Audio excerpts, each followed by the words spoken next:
live. What up, ladies and gentlemen? How many of you guys like what you look like when you take a picture of yourself? How do you overcome that? Let's find out. Shut up and sit down. The Business Bros Podcast was created for you. Learn from the business professionals who come to share their stories. Find out what's working in business, on social media, what's hot and what's not, straight from the mouths of successful entrepreneurs out there doing the real work. And now, welcome to another episode of Business Bros.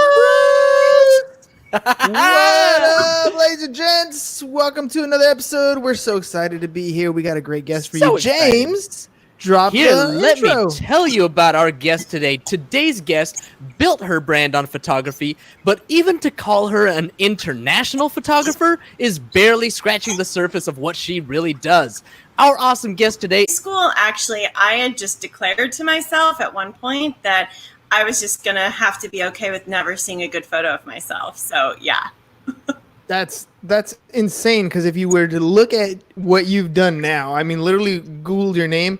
All I did for your thumbnail was I was like, you know what? She has so many great pictures. I'm just going to collage it right here. I'm just going to throw a collage of all her stuff and just kind of, represent what it is that you do. We took a look at your Instagram page, and I mean, every third picture is like something you designed everything exactly like you wanted to. Everything that you put out there looks so natural, but based on what you've been doing, it's really well scripted out. How do you go about doing something like that? Yeah, I love it. Thank you very much for recognizing that and acknowledging it. I just had a conversation earlier with a friend about, he was asking, do people not know how to be on social media? And I was like, no, they don't. That's why I train this. I teach how to be on social media, showcasing who you are as a soul so that it's nothing made up. It's easier. It's more fun for you to enjoy. And because I've done it myself, I learned to teach this to my clients. And I used to just teach it to VIP clients privately in their sessions with me and their strategy sessions. But now I do virtual trainings. I have an 8-week course that I teach social media in order to really help people feel natural and feel like they can get their own personality and essence in a beautiful way out there online. And also with this.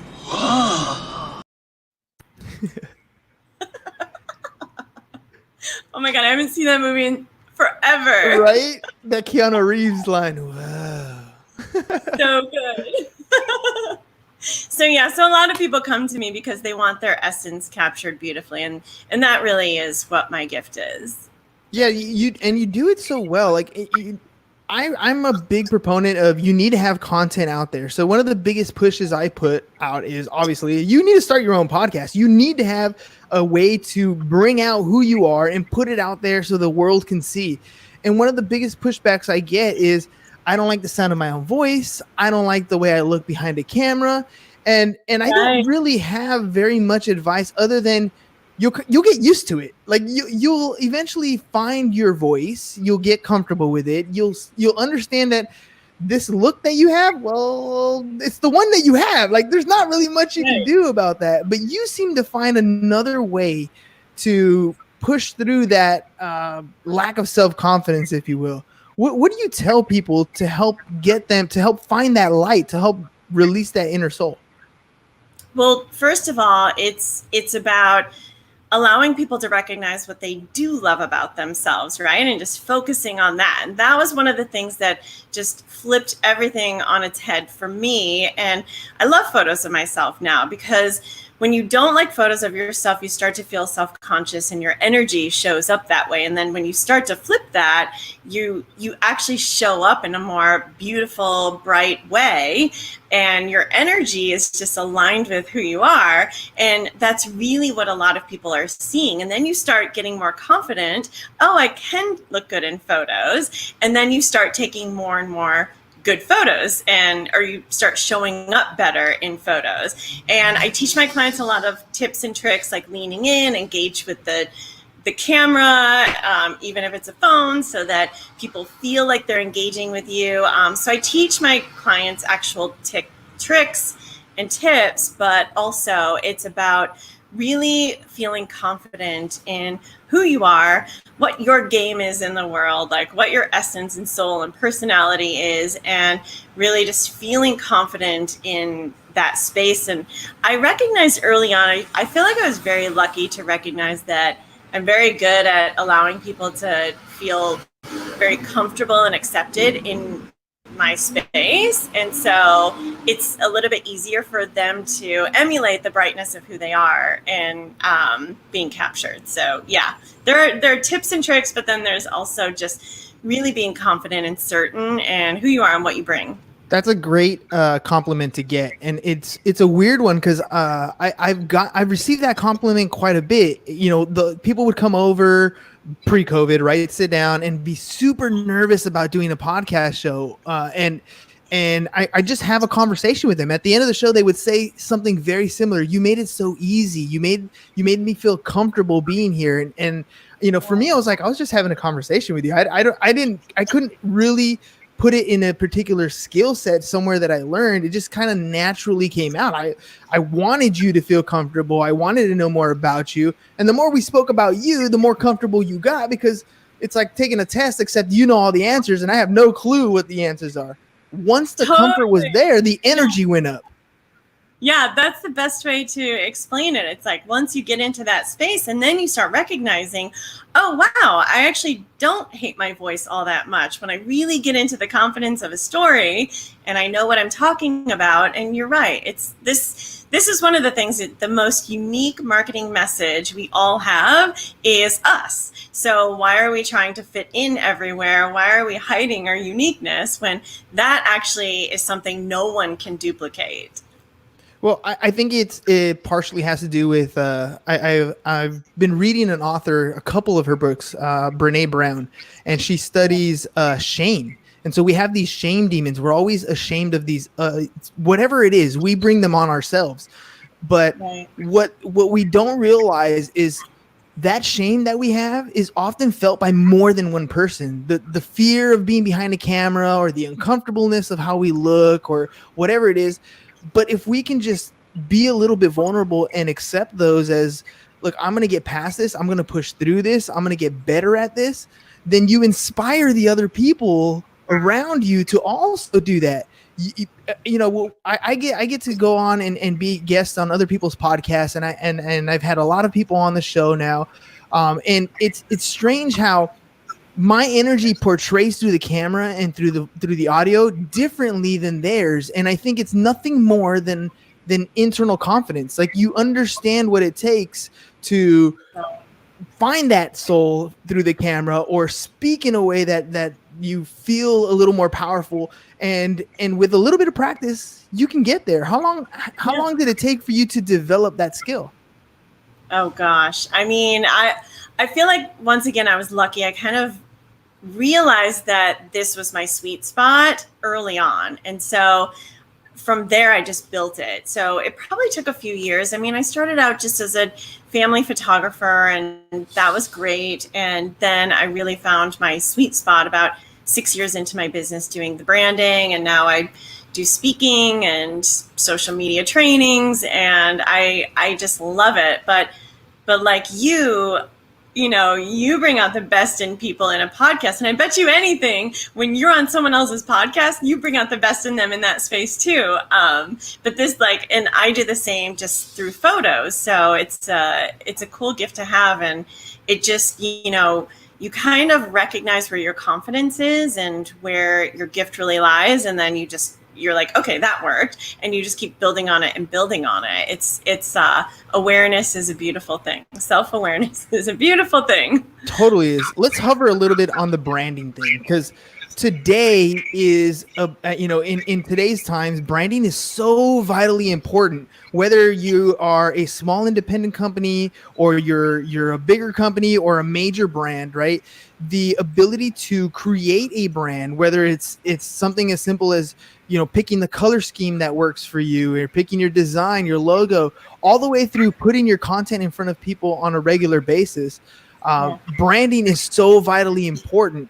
How did you make the transition from, you know, being a photographer to moving into branding, and what are you doing to help clients establish and really grow their brand? That's a great question. It's so funny because you had mentioned my Instagram timeline and everyone's like, oh, it looks great. Of course, it just naturally, like, it's you and this is what you do. But it took me like 6 months to figure out the flow of how I wanted my Instagram timeline to look at. So my clients, they like beat themselves up if they're like just joining Instagram and they can't figure out what they want their timeline to look like. And it's like, no. It took me 6 months to get my flow and now I just keep it. But the importance of a brand is really recognizing the foundation of who you are, who you want to work with, where your heart space is in your business and in your personal life, and a culmination of like all of these things. And I take my clients through an intake process to help them get clear on who they are in their brand and who they really are and how to use their uniqueness in their brand. And, and then from there, you showcase all of it. It's like you build a house on sand where you have no brand, you have no clarity or foundation. But I actually build a concrete foundation for my clients so that anything they do, blog, website, speaking, comes off of that brand personality because it comes from them. But it's funny because I was doing a photo shoot for one of my mentors and we were really good friends. So I did this whole big elaborate shoot. I rented this epic studio in Little Italy here in San Diego. And it was this like celebrity type of photo shoot. And she was like, what was that? And I said, that was just for you. And she was like, no, this is what you're going to do. You're a brand photographer. And I didn't even know what that meant. And I was like, what are you talking about? She's like, no. You literally gave me marketing advice for the photos. You were telling me how to use the photos in a sales campaign and a business launch, like while you were shooting me. And you were literally helping me build my business with the photos. That's a brand photographer. I was like, oh, I love that. Okay, I can do that. And literally from then, I just created a VIP day where people get to do this whole 3-step process with me, and it includes a photo shoot. And I've just built off of that since. So it's been really cool.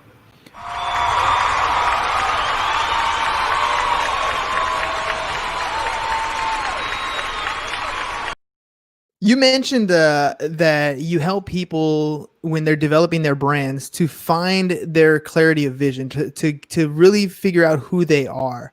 And I'm wondering, you have a course now that helps people not only define who they are, but then create their brand and really grow their brand. How much time do you spend on that development at the beginning of figuring out who you are? Because I can tell you from personal experience, I still question, even though I know I'm here to help people create a brand, take control of their branding and marketing through the power of podcasting. Like, I know that now, but even then, sometimes I feel like maybe that's a little too broad. Maybe I should be narrowing in a little bit more. Like, there's always, I always tend to second guess myself. And maybe that's human nature. So much to the point that it's very difficult to nail down what someone's vision is of their life or where they want to go. So I'm curious, in your 8-week program, how much time do you find it takes to get people to really hone in?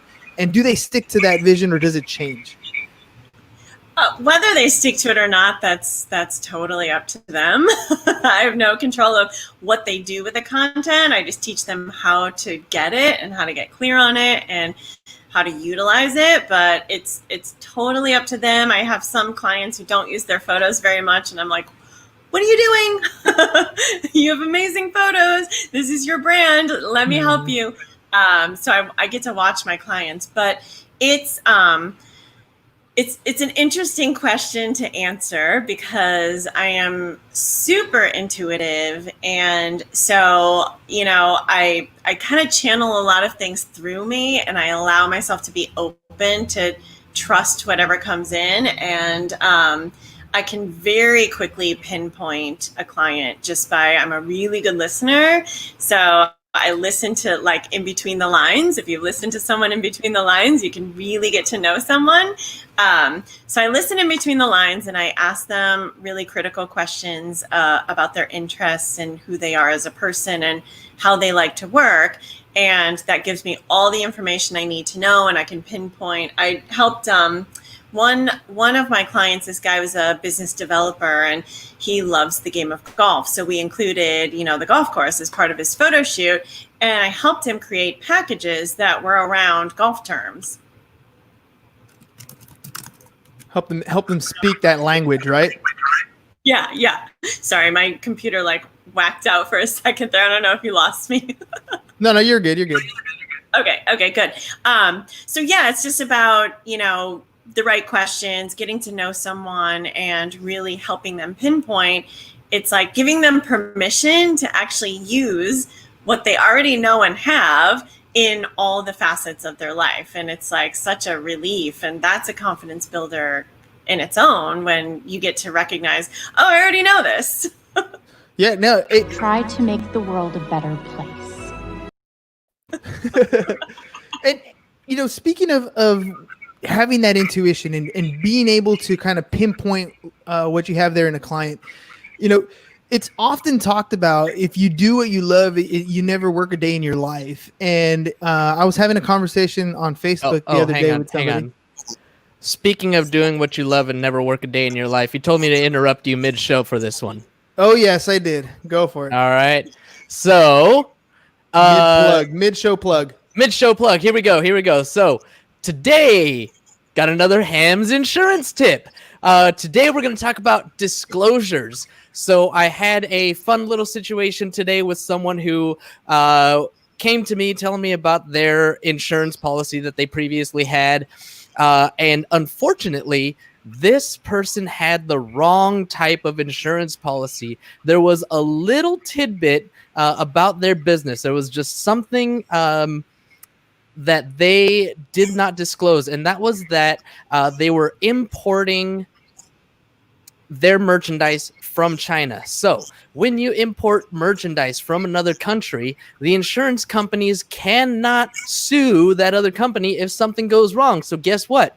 You are now the manufacturer. If you're importing something from another company, from another country, you are the manufacturer. So you got to make sure to let your insurance agent know these things, and you got to make sure that your insurance agent discloses that to the carrier. Otherwise, you wind up in a situation where you might not have coverage. So no bueno. So that is Ham's insurance tip for the day. Follow me on Twitter at InsuranceBroHam. Boom. That's it. That's all I got. Segment. I love that. Little mid Not too segments. shabby. I forgot to tell you that in the rundown. That's okay. because we just started it yesterday. That's right. That's Oh, nice. right. But we're doing it. We're doing it. It gave you a little time to breathe, a little time to catch up. And now back to things that we never work a day in our life because we love what we do. That's right. So, speaking of that, I mean, you can hear the passion in what James does. He's a big systems guy. I can clearly see the passion and hear the passion in your voice, see the passion in your images. I can tell this is what you love to do. It's just part of what's embedded in you. How do you take a passion and turn it into a business? That's a good that's a very question. general question. I'll elaborate on that so you can think about it a little bit. Yeah. When we started the podcast, I did it for a business purpose. I didn't know I was going to love it as much as I did. And once I really started liking it, I debated whether or not I even wanted to turn it to a business because it's work. That saying that you never work a day in your life, when I was having the conversation on Facebook, they told me, they're like, yeah, I don't know if that's true. It's still work. And I thought about it. I was like, yeah, it doesn't minimize the work. It's just, I love doing it. And the process is just easier to do because I like doing it. Right. Exactly. There's a lot of passion in photography, and our skill set is led by a lot of passion. And it's funny, I had someone the other day ask if I do family photography, and I said no. And they were like, yeah, but you could make money doing this. And I was like, it's not about the money. It's about integrity for me. I don't do a lot of family photos. Therefore, my skill set isn't as polished. And I know that I won't be able to give a result that someone else who just focuses on family photos can give. Therefore, I feel like that's an integrity thing for me, and I don't do it. It's like people always like to give ideas. Oh, you should be shooting weddings, or you don't shoot weddings. And it's just, sticking with your passion and recognizing where it's leading you. So that's actually a good way to describe it. When I started my photography business, I felt for the first time ever that I was being led through this business, the start of this business. And I just knew I was onto something big for myself, and that I was in the right spot. This was supposed to work. And that typically is how it happens when you take your hobby or your passion and you decide to make a business out of it. It's recognizing where the wins are and following those, recognizing where your clients are, what's really working in the world, what people are wanting from you, as opposed to you just wanting to like create something, which, you know, isn't most industries or businesses, you just wanting to do something and having people jump on board, but just recognizing where you're best in service. So you mentioned the wins that you had, right? And in business, it's not always win, win, win, win. We have a ton of losses along the way, things that we mess up on. What would you tell Nikki, who is just getting started? What advice would you give her? And maybe what pitfalls would you have her avoid that you went through at the very beginning? Yeah, that's a good question. I would tell her just keep trusting your gut and stay and drive and go around the potholes when you see them coming and take the opportunities when you see those coming. You're going to have a lot of fails. You're going to have a lot of launches that aren't going to work. You know, you're going to experience some hard times. You're going to have to do accounting and things that you don't like to do, nor are you good at all. There's going to be aspects of your passion now that's a business that you are not going to like doing, and that's okay. You just have to, you know, stay and drive and keep, you know, in the right lane and keep going. And I don't want to say push through, because a lot of times people will see you know, a dip in the road coming and they'll just like push through it, which that isn't always the best thing to do. Like they actually need to go around it or go a slightly different way to get to the same result. So I don't like to say push. I don't want to force anything, but just stay and drive, and the awareness around you is so key, and your gut will lead you in the right direction always. I like that pothole analogy, because sometimes that pothole is so big, and if you stay and drive and try to push through that thing, you're going to be forced to stop because it's going to pop a tire. You got to make... Exactly. That's exactly what will happen. So, you know, and you're exactly right. Avoiding some pitfalls is good. You will fall down. You just try to avoid the major falls, because the major falls could really put a damper in where you want to go. You know, small falls here and there. You have such a creative outlet that sometimes you see something that is so fantastic and you execute it and it goes so well, and the rest of the world or that particular niche maybe didn't see the vision that you had in mind, and it's considered a failure. But that same epic vision that you created for another niche or another group would have been fantastic. And if you're willing to accept the loss, not so much as I failed and it's over, I suck at it, more like, okay, well, maybe this part or this tactic wasn't good for this section. I'm gonna log that here, and I'm gonna keep that in my arsenal, and I can come back to it at another time. Yeah, it's like, it's the guy who's willing to die who's gonna win that itch. That's right. Yeah, it's an interesting thing. You know, when I totally lost track of what I was going to say because of the video. No, we were talking about the pitfalls and locking away some of those failures and putting them away so that you can use them at another time.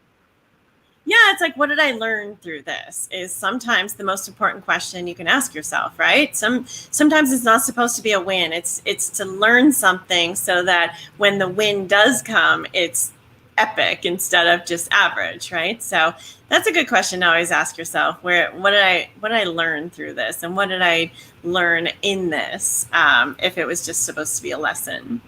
What do you got planned going forward? I mean, you've already reached a level of success. And I know just from my own personal experience, you have this goal, you reach this goal, and that goal just doesn't stop. You all of a sudden you want to level up a little bit. You want to see what's at the next level. What's in the next level for Nikki? Right. It's funny because, I've definitely been leveling up this whole time. I started with just doing the photography, and then I started actually really diving into everything that I've learned brand wise in marketing and teaching that to my clients. And then it was the photo shoots just got longer and with more strategy and more intention. And then I added in coaching my clients on how to use their photos on the back end of a photo shoot. So that piece was added in. And then I was taking, all of the social media training that I've been doing with my private clients and making that into a separate program. So that's where another level of awareness really comes in. And also a really key thing that we haven't talked about is mentorship.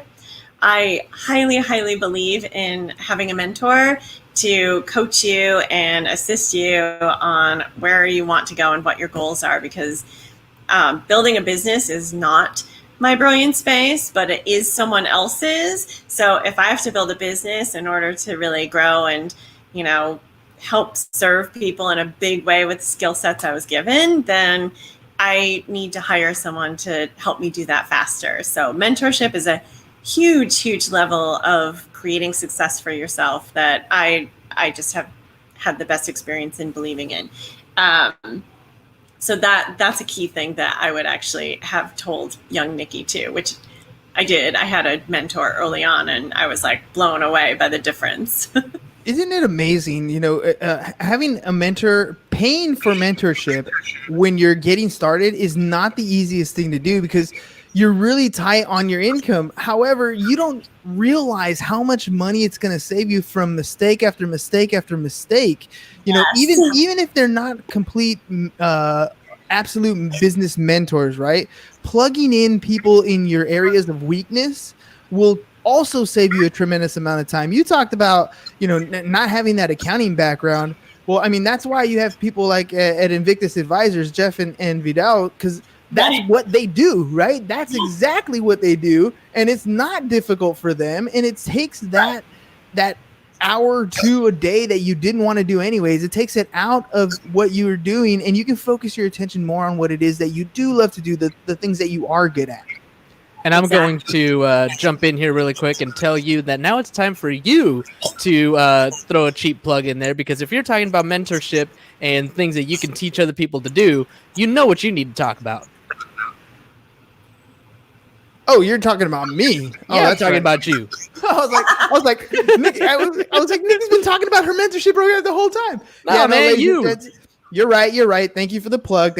Ladies and gents, look, just like Nikki has a course for what she's doing, we are offering the same type of thing for us. It's a DIY podcast course. We also have a done for you course, which we'll be plugging in here a little bit later.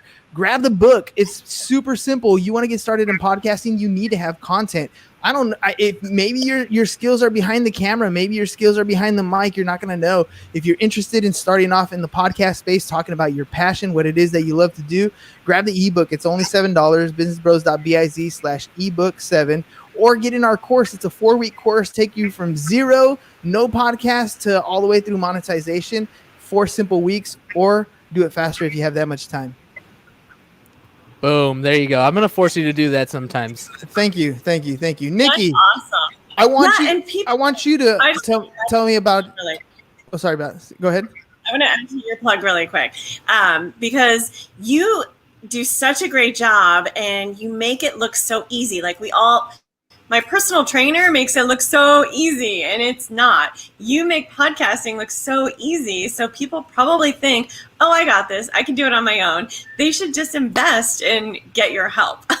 Yeah, exactly. here's the thing. No matter what you do, when you first get started, you're going to think you know it all until the point that you realize I don't know that thing. And you're going to have to ask for help, right? You're going to ask for help. So why not ask the person who showed you how to do it in the first place? Right. And that's what mentorship is about, that you have access to me doing that. Tell me a little bit about your program and what you're offering. So I do an 8-week social media training program, and it starts with a kickoff that is a complete how-to, and I use Instagram as the platform because Instagram has photos, videos, TV, it has everything. So everything that I teach can be translated over to your blog, your website, other social media platforms. And that's what I love about it. So I kind of spread it out a little. And it's an 8-week course after that really dives into each of the sections that I talk about in the kickoff call. So I'm a total believer in you train someone in bits so that they can get started, and you don't wait till the end to teach someone how to actually make money. I know a lot of people who do that, and that drives me crazy. So I like to have a kickoff that you know exactly what to do, and then you go into the description and the details of how exactly to really intentionally and strategically do the things on social media that you need to do for yourself. So that's a great program that I run. I also run brand clarity sessions for clients who don't even hire me as their photographer. I prep them for a local photographer. So not everyone I work with has to come to me or meet me somewhere or me go to them. The gamut. I love it. Beautiful. Nikki, it's been an honor having you on the program. Again, when I get to talk to somebody who really, really loves what they do, it just makes the show that much better. And you've come to the show with a great energy. People can easily see that you love what you do. And again, just thank you for coming on the show and being awesome. Thank you so much for having me. It was an honor. Ladies and gents, that's all we got for you guys today. Enjoy the rest of your hump day. It is hump day, right? I said that right? It was Wednesday? Yeah, sure is. Had to check, cool. but yeah. At least for the rest of the They're all day. kind of running together these days. They are. All right. Thanks so much for joining us, Nikki. Thank you so much. Peace. Bye-bye. And we're out. Wrong button, bro. Oh, shoot. Thank you for listening to the Business Bros Podcast. Are you looking to get more clients or to increase your income? Hernan, the business bro, can help you generate referrals through the power of podcasting. And James, the insurance bro with Pipeline Insurance, can help you effectively add insurance to your existing business. If you are ready to create wealth today and generational wealth for tomorrow, email businessbros@csfirst.com to schedule a free consultation or join the Business Bros Network, www.businessbros.com.